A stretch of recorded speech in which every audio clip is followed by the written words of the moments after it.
amigos, grabando desde nuestros hogares, como ya es esta modalidad después del COVID-19, estamos entrando a una nueva etapa en la República Dominicana, ya con un nuevo presidente electo, un nuevo gobierno, una puerta que se abre tras este acontecimiento.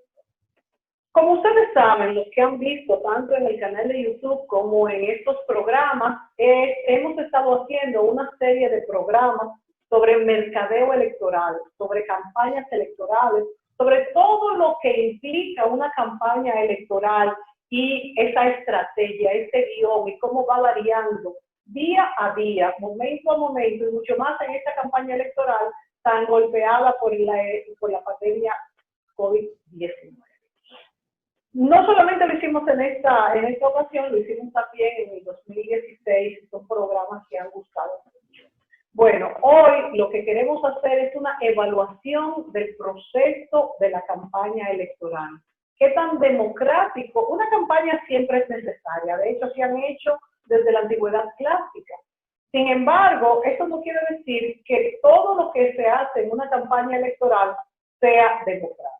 Fíjense que hay ahí pues una dicotomía, pero es así. Vamos a analizar todo lo de esta campaña con dos personas, dos analistas, dos conocedores de la realidad social dominicana y también política.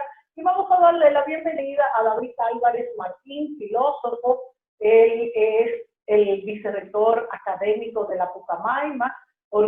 Siento mucho orgullo en decir que fue una de las personas que inauguró este programa Entre Puntos hace 18 años. En ese primer programa estaba David Álvarez Martín. También tengo orgullo de presentar a Alejandra Valerio. Alejandra es abogada, actualmente reside en Boston, haciendo una maestría más, y es miembro de una institución que se llama Estudios Económicos y Sociales.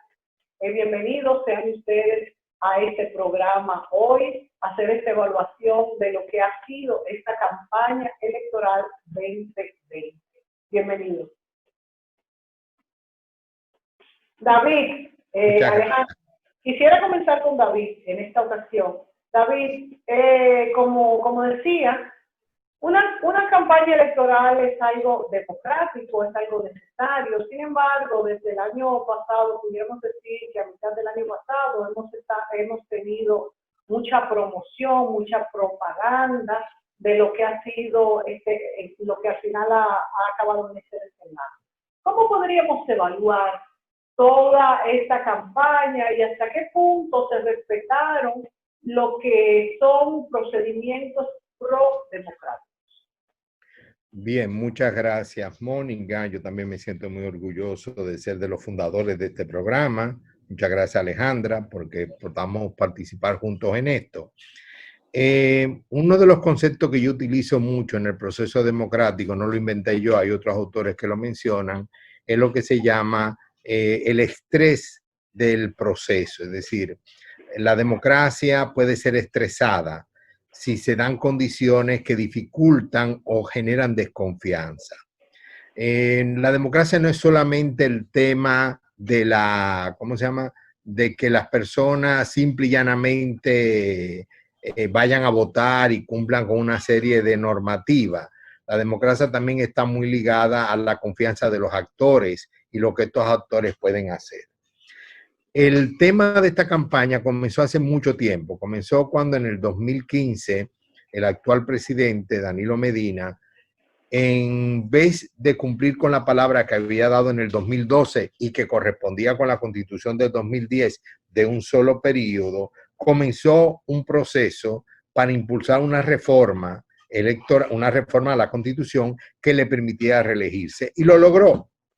Y nadie puede negar que en el 2016 no solamente lo logró, incluso derrotó al mismo Luis Abinader, que fue el candidato ahora y quien ganó, sino que al mismo tiempo Danilo Medina obtuvo una votación cercana o alrededor del 60%, que solamente había alcanzado una votación así Juan Bosch en el año 62.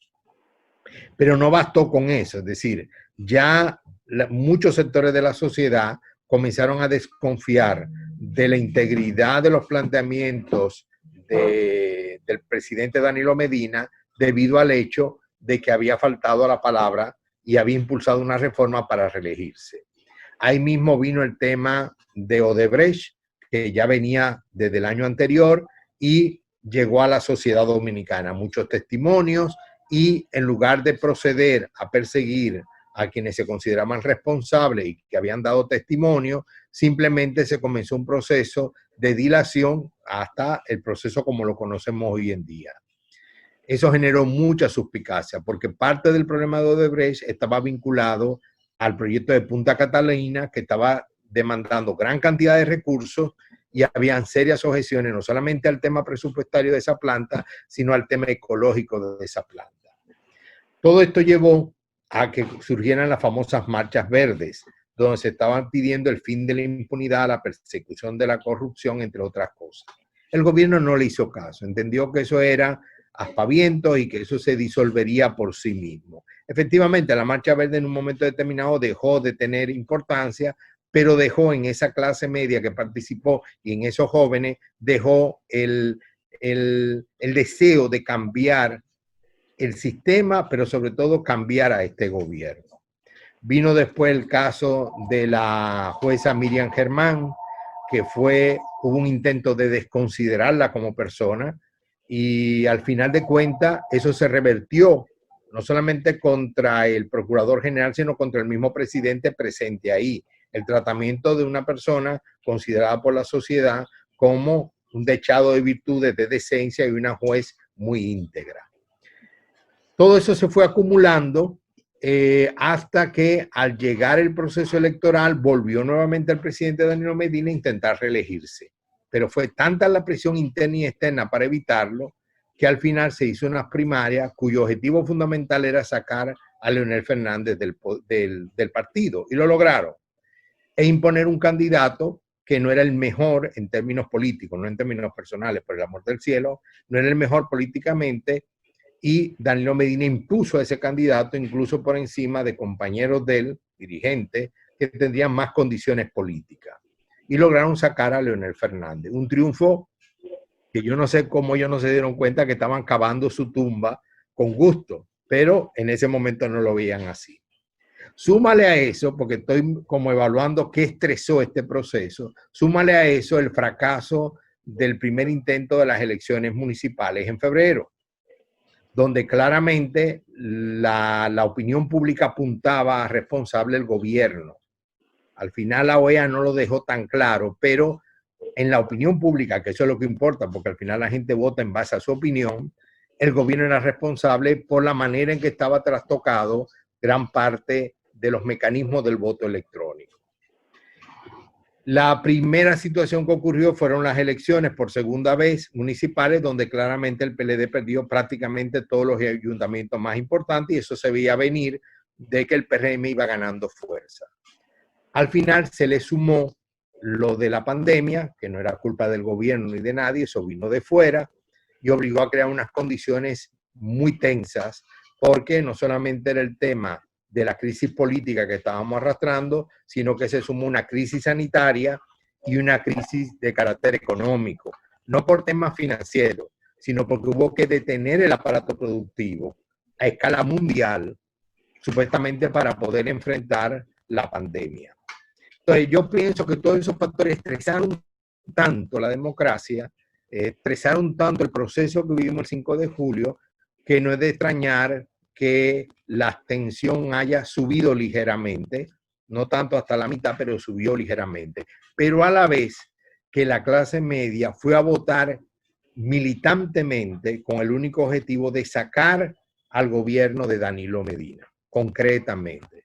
Con lo cual colaboró también el mismo Leonel Fernández desde su nueva organización Fuerza del Pueblo. Ese sería como el diagnóstico que yo veo para explicar cómo de repente Luis Abinader gana con un 52-53% en la primera vuelta.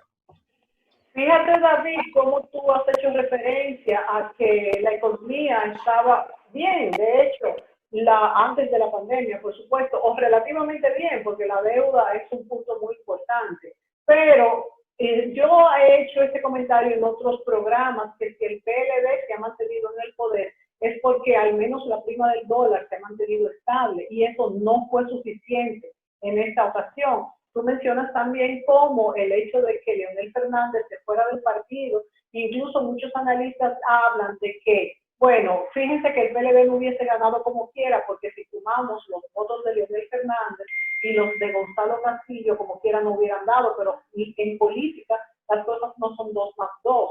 Yo conozco muchos PLDistas que por esa razón votaron por el PRM, de manera que esto fue lo que comenzó a cavar la tumba de lo que es hoy el PLD. Y muchas veces estas cosas no se analizan desde esta forma, desde este punto de vista.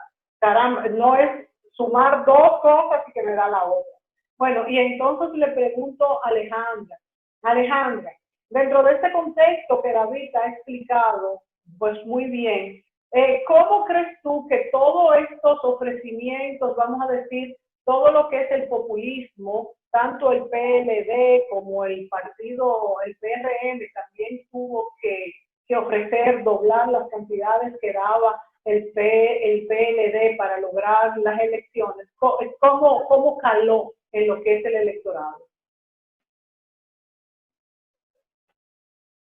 No sé si ya me escucho ya. Gracias, Mónica, por la invitación. De verdad que yo disfruto mucho venir a este programa siempre.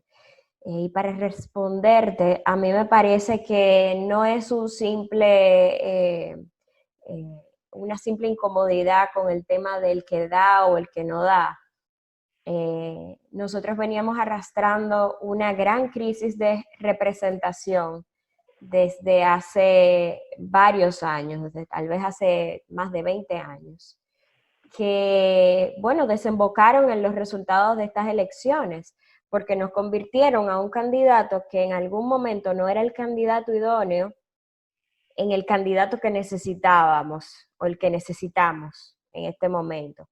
Y a mí me parece que eso se da por una gran crisis de representación que está viviendo la República Dominicana y que se manifiesta en 3 puntos muy específicos. El primero es la falta de representación que se tiene en el Congreso. El arrastre que fue eliminado para estas elecciones permitió que la población pudiera elegir directamente a los candidatos que entendían representaban sus intereses. Y el PLD durante mucho tiempo se benefició de ese arrastre que puso en muchos escaños a candidatos que no necesariamente tenían un liderazgo marcado. Entonces, el arrastre es uno de los puntos que ha provocado esa crisis de representación y que en este momento, desmontándolo, le ha dado permiso, como quien dice, le ha dado el chance a la población de poder incidir como realmente quiere en el gobierno, ¿no?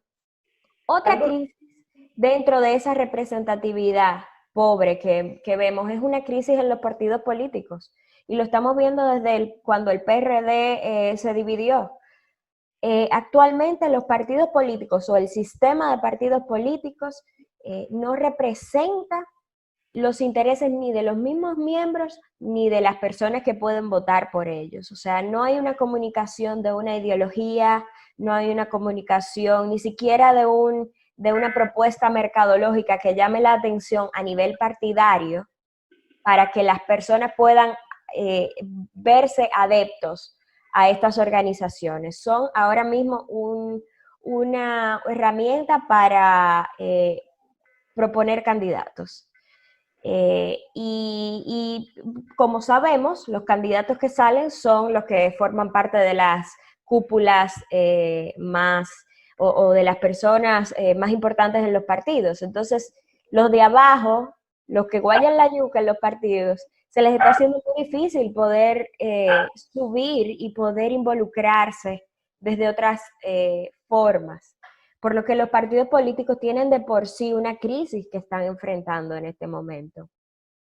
También existe dentro de esa crisis un punto, y es que no existe un mecanismo actualmente en la República Dominicana que comunique al elector con el candidato elegido, solo, bueno, en cualquier momento de su gobierno, solamente se da cada 4 años mediante las elecciones esta comunicación entre el elector y un candidato que puede definirse o puede entenderse como una comunicación que permite la representación, porque en teoría yo estoy votando por tus propuestas y yo te digo el día de las elecciones que yo quiero que tú lleves a cabo esas propuestas.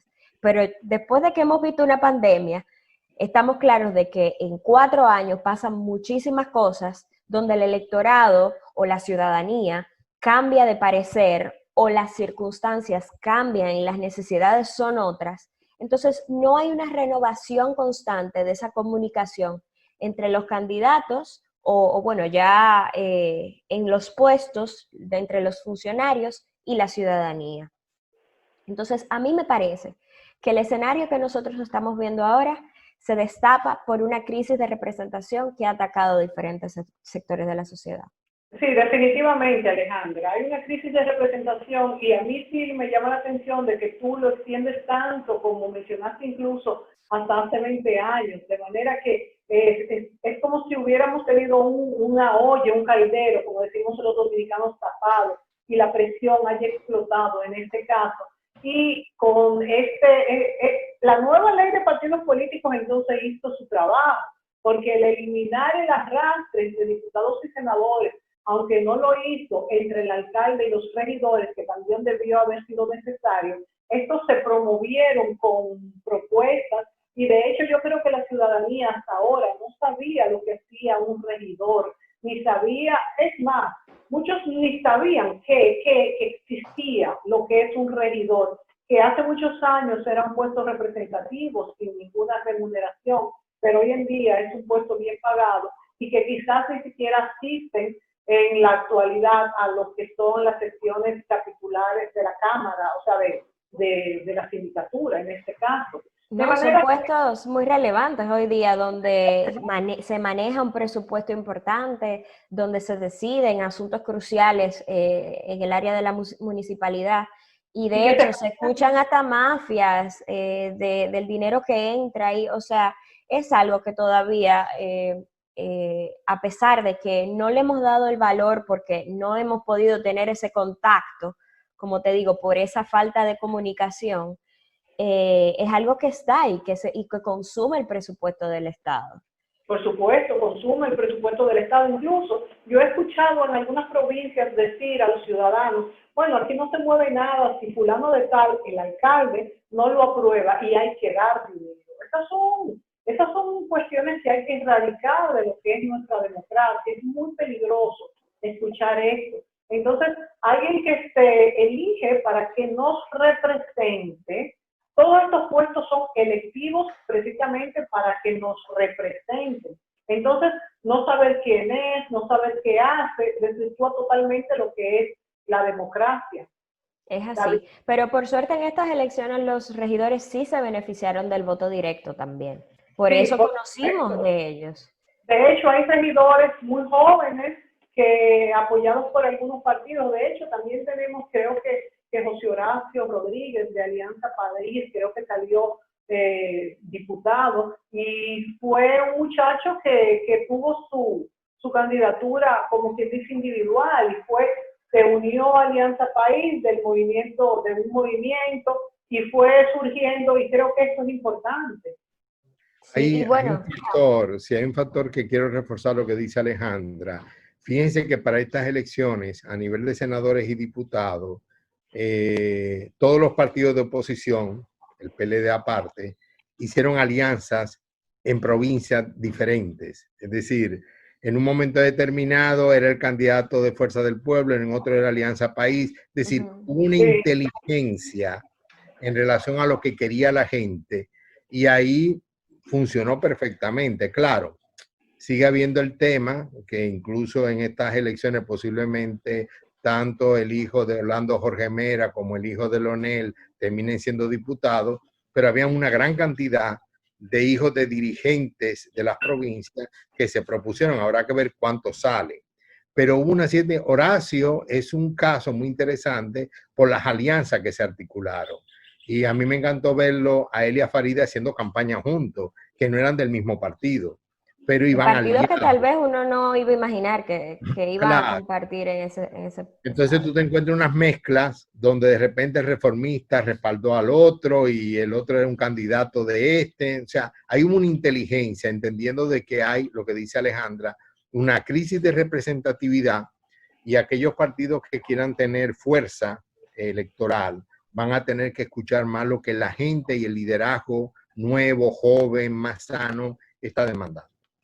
Bueno, Alejandra también tocó un punto muy importante sobre esta comunicación entre el gobierno electo y lo que son las necesidades de la ciudadanía para que podamos sentirnos representados. También pudiéramos hablar sobre este punto durante el programa. Vamos a la pausa y volvemos.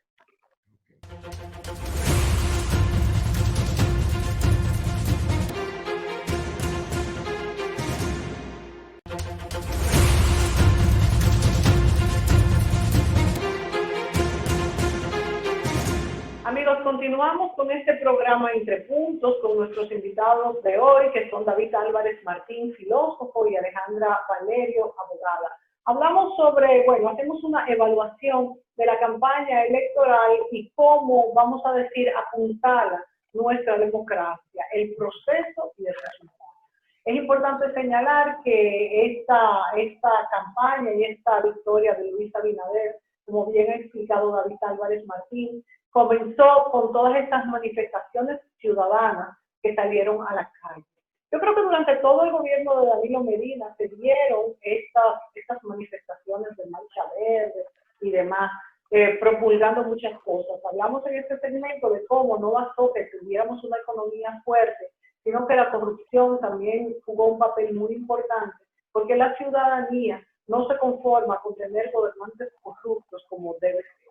David, explícame un poco cómo crees que el hecho de que la clase media se volcara a las calles y vamos a decir, aglutinara a otros para exigir sus derechos, hizo su labor en esta elecciones. Sí, mira, yo estoy convencido de que uno de los grandes triunfadores de este proceso electoral fue la clase media.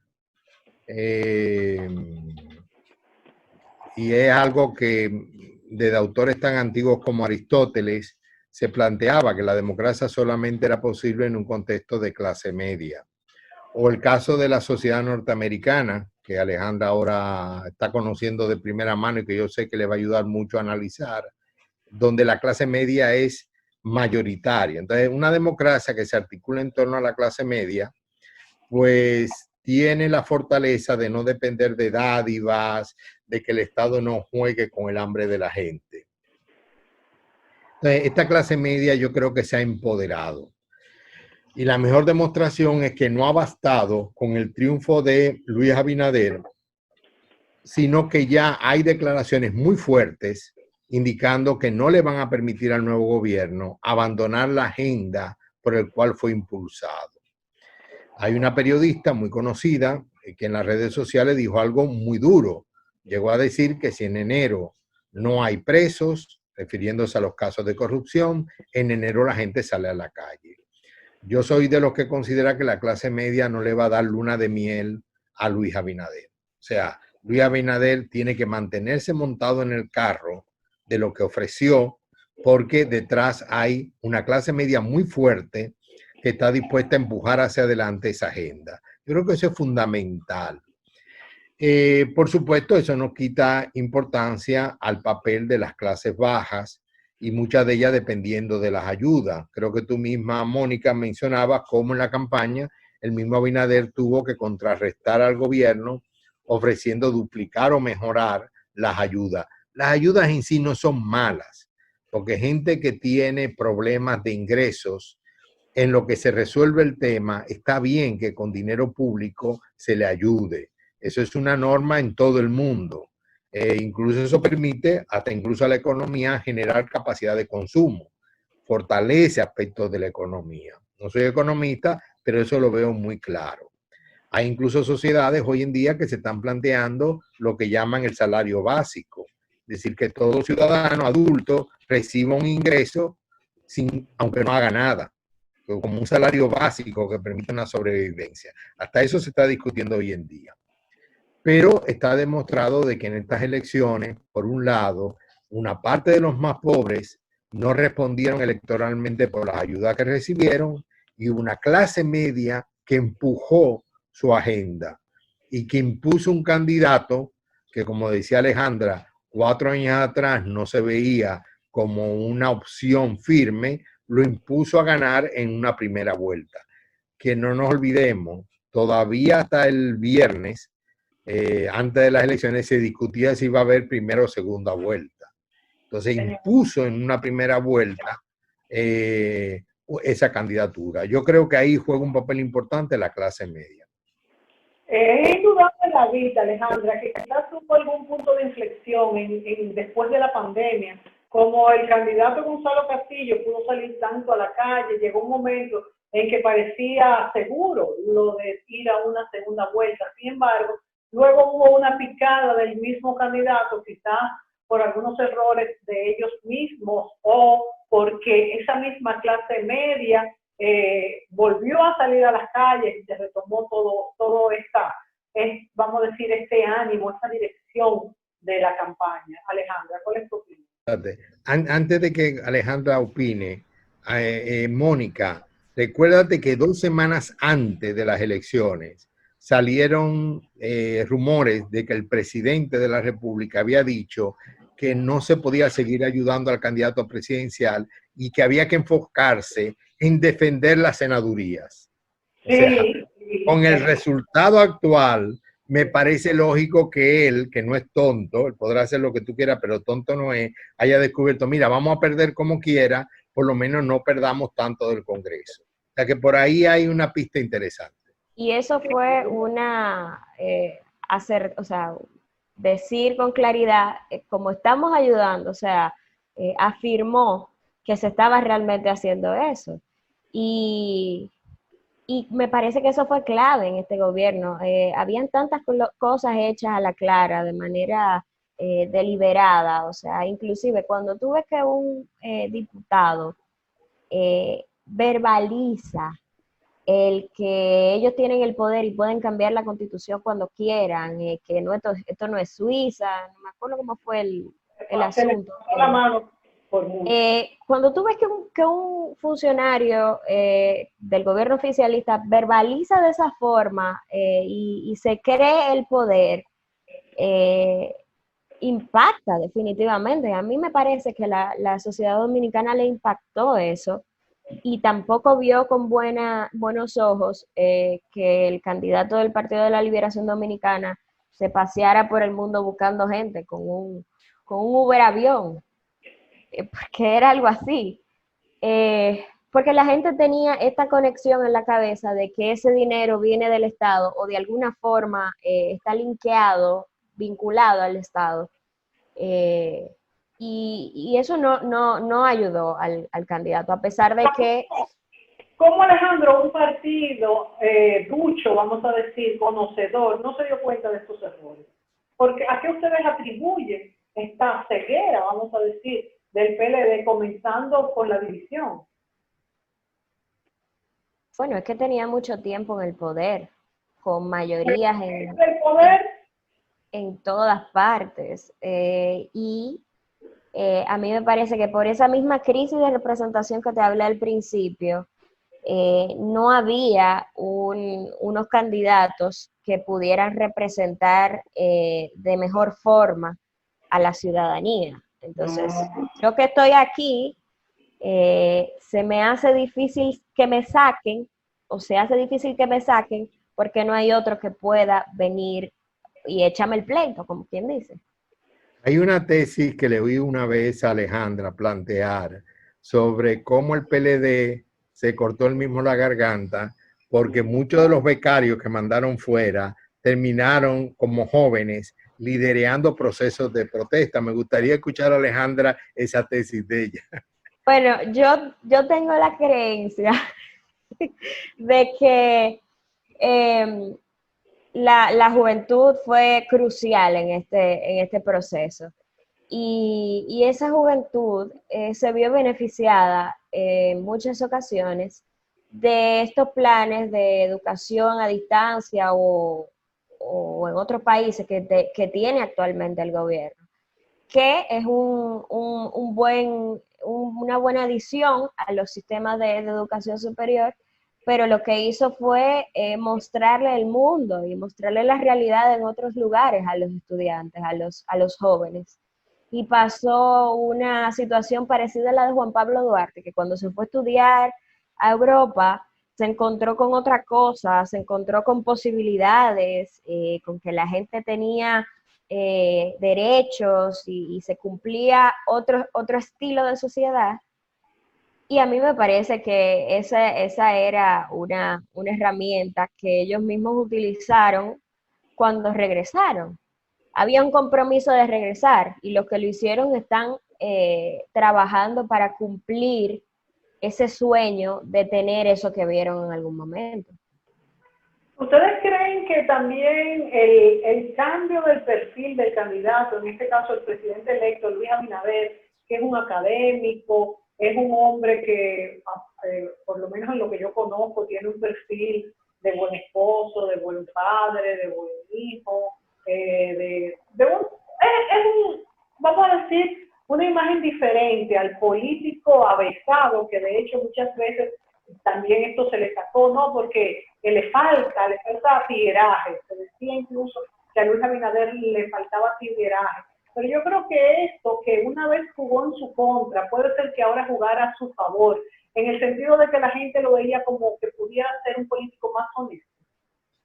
Mira, el tema de la familia es un tema delicado, porque indudablemente el candidato del PLD nunca apareció con su familia. Es más, ahora mismo yo creo que ninguno de los que estamos aquí sabe quién es la esposa. No ha visto una foto de ella. El tema, por ejemplo, de Leonel Fernández, al contrario, eso se convirtió en chercha. Las relaciones de él con Margarita y los caricaturistas políticos, mira, tuvieron un filón ahí precioso. Que si Margarita lo mandaba a dormir para los pies, que si, o sea, gozamos mucho eso. Y tanto Margarita como Leonel no cogieron cuerdas, sino que yo creo que le sacaron provecho, Margarita le sacó provecho. Tú recuerdas el beso que le dio Margarita a Leonel en plena campaña de primaria, o sea, un beso bien dado, y esa foto por ahí anda circulando. Entonces, yo creo que eso por un lado. Pero también no se olviden que la sociedad dominicana, gracias a Dios, no mezcla esos temas con la política. Porque Balaguer, eterno, soltero y todo, fue presidente varias veces. A Faride la atacaron mucho. Querían presentarla casi como endemoniada. Y eso que Faride tiene su familia y todo. Tampoco Faride jugó a presentarse con su familia. Es decir, cada persona tiene derecho a cuidar a su gente. A Raquel Peña, ahora mismo vicepresidenta electa, fueron bárbaros. Le dijeron que ella y el esposo estaban disfrutando de una fiesta en el este, cuando el esposo, que lo conozco, soy muy amigo de ellos, había muerto. Marcos murió en agosto, septiembre, había muerto mucho antes incluso de que ella la propusieran como candidata. Yo pienso que eso hay que tomarlo en cuenta. Entonces, repito, yo creo que Abinader tuvo la ventaja de ser la persona que apareció en el momento exacto para poder sacar al danilismo, sobre todo, al PLD de Danilo Medina, del poder. No creo que hayan sido por sus grandes dotes. Incluso en las encuestas, mira qué curioso, cuando le preguntaban a la gente sobre condiciones personales, Leonel era el que salía mejor valorado. Porque efectivamente Leonel tiene un gran entrenamiento en cuanto a, salió bien valorado. O sea, a la hora de preguntar quién tenía más condiciones de expresarse y todo, Leonel salía mucho mejor valorado. Yo pienso que hay que entender eso como una clave interpretativa. Mira, yo creo, Mónica, que en ese sentido,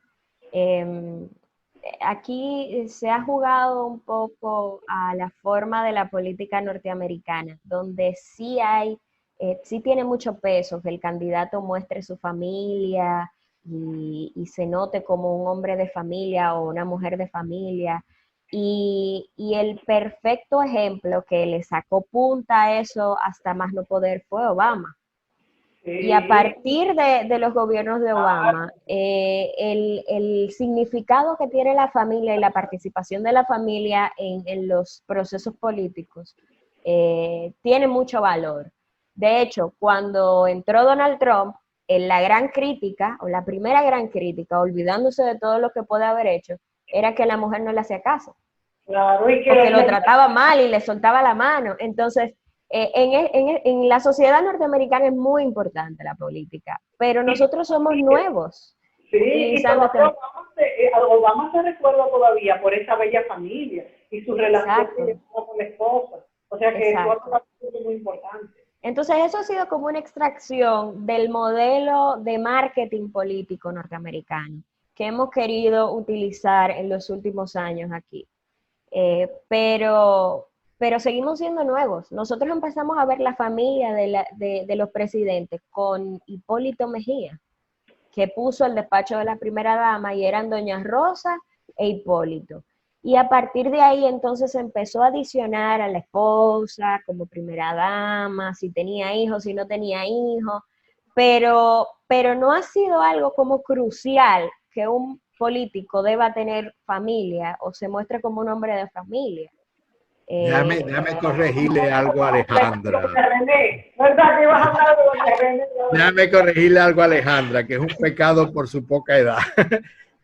La primera familia presidencial que yo creo que, bueno, fuera de Juan Bosch y su periodo con la esposa y todo, pero la primera familia presidencial probablemente fue la de don Antonio. Y eso, Mónica no me deja mentir. Alejandra, era muy bonito verlos a ellos. Pero la segunda familia también muy importante fue Jorge Blanco. Yo creo que esa fue la imagen más tierna que todos recordamos, él y Acela. Búscalo en los archivos. Es bonito. Yo recuerdo esa foto, Mónica, tú debes recordarte, de Jorge Blanco y Acela, y a veces con los dos hijos, pero sobre todo ellos dos, y además que Acela tenía ese perfil de mujer tierna, acogedora, y tú veías esa relación de los dos. Eso influyó mucho en su momento determinado.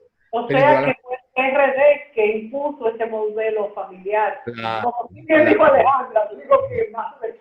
Bueno, pero a nivel político se le empezó a sacar punta a la familia con un despacho de la primera dama y eso lo hizo Hipólito.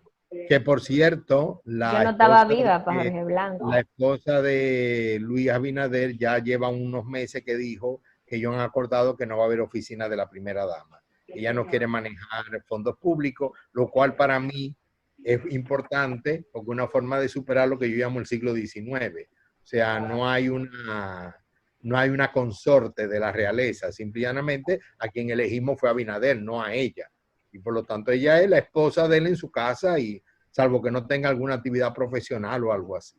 Eso fue una buena ñapa de Abinader, porque con los temas de corrupción, de la falta de transparencia del Estado, de los rumores que vienen del despacho de la primera dama por la cantidad de dinero que maneja, es algo que suma a su popularidad y ayuda a que la gente lo vea como una posibilidad. Porque ustedes estaban hablando aquí ahorita de Abinader como candidato elegido, pero a mí no me parece que los votos que haya sacado el PRM en estas elecciones sean del PRM. Ha sido un voto de castigo, un voto en contra del PLD. Él, para volver los votos del PRM, tiene que pisar fino estos 4 años. Tiene que fabricarlo. Nos vamos a la pausa, volvemos inmediatamente.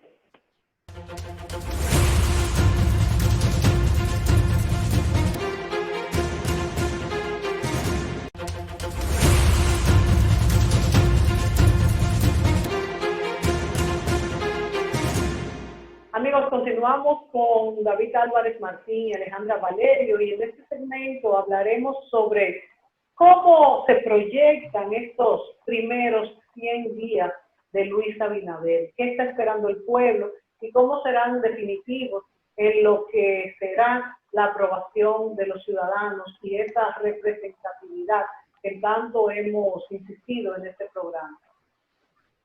Alejandra, ¿quieres comenzar tú? Bueno, yo sé que el pueblo dominicano espera mucho de Luis Abinader en este momento, pero en los primeros 100 días, a mí me parece que los grandes retos de Luis Abinader están en la crisis sanitaria que estamos viviendo, que va a tocar diferentes aristas del Estado, desde el plano económico, el plano del el sector salud, el mismo plano educación, tal vez, o sea, todo se ha visto eh, tocado por esta pandemia y me parece que será crucial para él empezar a manejarla de una mejor forma que lo que le están manejando ahora, que hemos sabido que se ha utilizado la pandemia como un elemento de manipulación, pues él debería empezar a esclarecer los números y manejar de una manera más transparente la crisis sanitaria, pero también está la justicia. O sea, Luis Abinader debe empezar a actuar con la justicia porque es una necesidad del pueblo dominicano en este momento. Bueno, yo creo que si no mete su mano en lo que es la justicia, la independencia del procurador y todo esto, esta sería la primera decepción del pueblo dominicano. ¿Cuál es tu opinión, David? Y tal vez, como la justicia debe ser independiente, pero tal vez empezar a denunciar a los que no han cumplido con la ley o tienen alguna especie de acto por corrupción. El mismo partido, el mismo gobierno puede empezar a dar como luz verde, no solo luz verde como gobierno, sino a demandar a estas personas. Y que la misma justicia se empiece a encargar. Otro punto muy importante, David, antes de darte la palabra, es el nombramiento de su gabinete de funcionarios. Vamos a ver si realmente nombra personas que tengan una hoja limpia. Yo creo que esto es muy, muy importante. Alguien que bueno, que lo que queremos ver en el presidente electo, también lo veamos en él, porque se da muchas veces que dicen, bueno, el candidato, el presidente actual es muy honrado, pero bueno, como Balaguer tenía la frase famosa de la corrupción que para a la puerta de mi despacho, y eso no es lo que queremos, ¿verdad? No. ¿Qué nos dices, David? Sí, yo comparto con Alejandra primero que el primer problema es la pandemia. O sea, esa es una agenda que ganara quien fuera, tiene que asumirla. Y voy antes de los 100 días. La esperanza que hay es que a partir de ahora la gestión de la pandemia se dé entre el equipo saliente y el equipo entrante. Es algo que no podemos descuidar. Yo no tengo la solución, yo incluso cuestiono algunas soluciones autoritarias, pero hay que enfrentar eso, número uno. Número dos, el tema económico, y sobre todo en el tema económico, cuidado, y lo digo y lo he escrito y lo voy a seguir escribiendo, cuidado con tumbar la estabilidad económica. Es decir, hay un tema que el PLD se ganó sus laureles de manteniendo el valor del dólar. No es que no se mueva, pero recordemos que hubo unas tesis en una ocasión de dejar deslizar la moneda y en qué acabó. Entonces, yo creo que la clase media merece, y la clase pobre también, cierta estabilidad en la moneda que le permita conservar sus ahorros. Entonces, yo no digo que necesariamente no se mueva un poco, ya se ha movido, pero conservarla. Eso implica que el Banco Central, finanzas, todo ese tinglado económico tiene que estar en manos de gente con la cabeza fría, sin ningún tipo de ideología para demostrar que el neoliberalismo funciona o que tal tesis. No, aquí hay una sociedad que no va a aceptar de que de repente hay una devaluación brutal, que los ahorros de todo el mundo y las pensiones de todo el mundo se vayan a pique y entonces todo el mundo quede con una mano delante a otra atrás. Eso no, el que intente eso va a tener a la gente en la calle y no va a completar su periodo de gobierno. Eso hay que tenerlo claro. Y en tercer lugar, por supuesto, yo había mencionado la pandemia, había mencionado la economía, el tema de la justicia. Por el momento el presidente no puede proponer una reforma constitucional para que el procurador sea elegido de otra manera, es descabellado. Lo que sí va a necesitar es demostrar que aún teniendo él la potestad de impulsar la presencia de un procurador, él someta a la sociedad en su conjunto el proponer nombres y que esos nombres sean acogidos. No puede ser alguien del partido, no puede ser alguien que tenga intereses creados, tiene que ser alguien con vocación de hacer que las investigaciones avancen y se sigan los procesos. Por supuesto, tiene que tener como contrapartida el tema de la Suprema Corte de Justicia y cómo le va a responder a ella. Entonces, yo creo que todo eso es fundamental para poder lograr que la sociedad dominicana considere que efectivamente este gobierno le está atendiendo a la justicia. Creo que por ahí van los tiros. Para mí esos son los 3 puntos fundamentales. Lo demás espera. Lo demás espera el año que viene. Pero esas 3 cosas hay que atenderlas ya. Totalmente de acuerdo. Y agregaría esto que tú dices, David, es que si algo ha mantenido al PLD en el gobierno tantos años es justamente que ha mantenido la prima del dólar relativamente estable, porque los deslizamientos, como tú bien decías, han sido pocos, excepto este año, que ha habido un gran deslizamiento, pero también tenemos la pandemia y una economía totalmente paralizada. Tenemos que también tener en cuenta que muchas veces complacer a todos en la economía no es lo mejor para un mediano plazo, aunque sí para un corto. Por ejemplo, esto que anunciaban de los fondos de pensión, a pesar de que este es un sistema que hay que modificar, hay que revisar y realmente que hasta lo que conozco no funciona, eso no puede justificar la repartición de un 20% del fondo de pensiones de dinero que no está ahí, sino que está invertido, y sería poner papeles a circular y aumentar el circulante, lo que crearía una devaluación tremenda y sería fatal para el principio de lo que sería un gobierno de Luis Abinader. No se puede a veces complacer a todo el mundo, ¿verdad? Bueno, para cerrar este programa, yo quisiera que ustedes tomaran 1 o 2 minutos cada uno, hablando de qué esperarían ustedes como ciudadanos de estos primeros 100 días y del gobierno. En realidad, ya ustedes vieron cuáles son los sectores donde se debe trabajar inmediatamente. Pero ya una opinión más personal de qué esperan de un gobierno que los satisfaga a ustedes como ciudadanos. Bueno, déjame tomar la palabra para que Alejandra cierre con broches de oro. Número 1, el presidente Luis Abinader debe entender que los mejores trabajos que se crean los crea el sector privado, no el Estado, ¿ok? Entonces, que no se ponga a inventar con eso, que cree condiciones para que el sector privado, la inversión extranjera, cree puestos de trabajo de calidad, no empleos basura, sino empleos que permitan a que la gente tenga una vida más digna. Entonces, eso es fundamental. Lo segundo que yo plantearía de cara a un gobierno de Luis Abinader es que no se preocupe de querer dejar para la historia cosas grandes. Lo más grande es que la calidad de vida del pueblo dominicano mejore. Miren el disparate en que se convirtió Punta Catalina, que querían convertirlo como un monumento apoteósico y ahora mismo es una deuda, no funciona, y cuando le hagan una investigación forense a ese proyecto, posiblemente caiga mucha gente presa. Eso es lo único que está faltando, un estudio forense de lo que ocurrió ahí.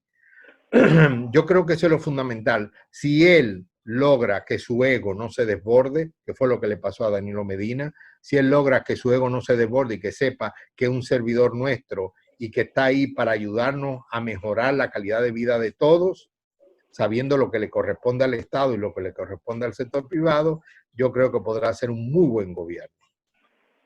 La verdad es que eso que tú has dicho, David, de que si logra que su ego no se desborde, es algo sumamente importante y que le pasa mucho a los presidentes. Alejandra, un mensaje para cerrar esto, minuto y medio. Mira, veo esto y no quisiera limitarme únicamente al gobierno central o al presidente y los ministros. A mí me gustaría tocar también estas partes del Estado que también han cambiado en estos últimos meses. Y a mí me parece que es crucial que se empiece a trabajar de manera conjunta el gobierno central, los poderes legislativos y el gobierno municipal. Ellos tienen ya la mayoría. Me parece que no debería ser difícil organizar el funcionamiento de las ciudades de una forma que sea más eficiente. Sin embargo, los tres deben garantizar la representación de los ciudadanos y la participación de ellos en cada uno de sus pasos o accionar. Es crucial porque la gente quiere sentir que se hace lo que ellos necesitan. Y a mí particularmente en estos 100 días, pero en los próximos 4 años, más que esos 100, me gustaría ver un mayor nivel en las discusiones de las cámaras del Congreso. Y en eso puede muy bien ayudar el Poder Ejecutivo y puede muy bien ayudar el Poder Municipal. Me parece que los que están quedando como representantes ayudan en esa tarea. Así que a mí me parece que es un buen comienzo para una buena etapa donde se le exija más a los funcionarios públicos, pero también que ellos den más.